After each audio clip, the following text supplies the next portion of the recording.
Good evening, ladies and gentlemen, colleagues, commercial connection.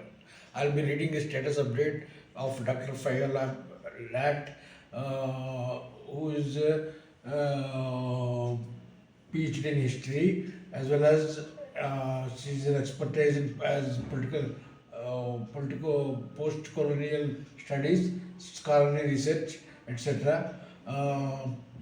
She refers to Piri disciplinary government of the past made like a field manual for anyone living through an age old where history is treated as irrelevant until it becomes societies discard the past like a notary dial telephone, then wonders why the present keeps repeating its worst habits. This example is pointed the sequence logic that lets the George Floyd BLM movement be narratively closed while police violence continues. The past, in other words, is not forgotten, it is managed.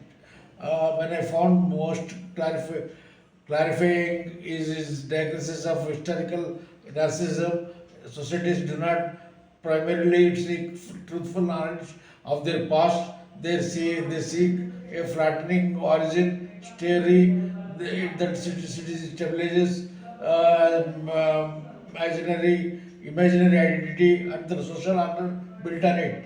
That narcissistic need produces legends, silences, and what he calls Lahori history, a sanctified narrative insulated from critique. The custodians of the past, teachers, activists, officials, politicians become central actors in this governance of memory, and democratic health can be measured by whether the state tolerates scholarship and achieve work that rounds to its self-image. For readers in Myanmar and across Southeast Asia, these it's close to home.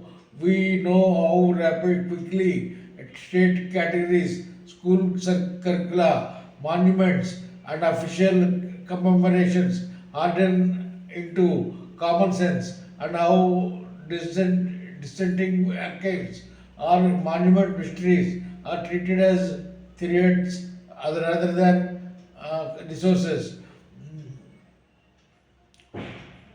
Vesupini's insistence on factual truth and plural interpretation matters here. The task is not to replace one sacrificial story with another, but to build institutions that can withstand completely without collapsing into cultural war moralism.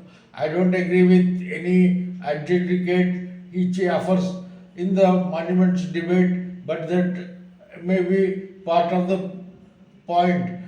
They say is less verdict than a plea for intellectual humility, case by case reasoning, and a public culture capable of holding contradiction without resorting to censorship or nostalgia as shortcuts.